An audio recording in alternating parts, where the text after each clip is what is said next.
everybody, my name is Dalton, otherwise known as the instructor. Today I will be showing you how to check your steering.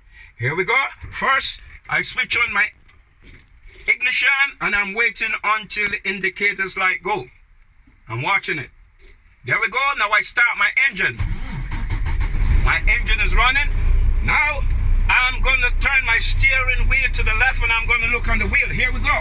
Turn my steering wheel to the left, looking on the wheel.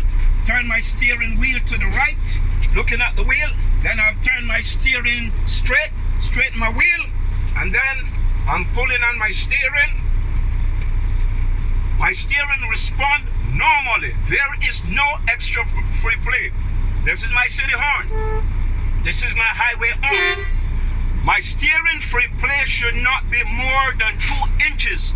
If my steering free play is more than 2 inches, is a major defect and the truck will be out of service. Here we go. I'm going to do a measurement on my steering.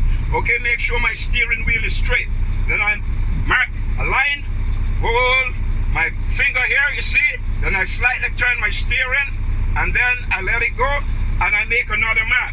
Now between the two marks, it is less than 2 inches, safe and secure. Please like, share, subscribe. I'm out of here.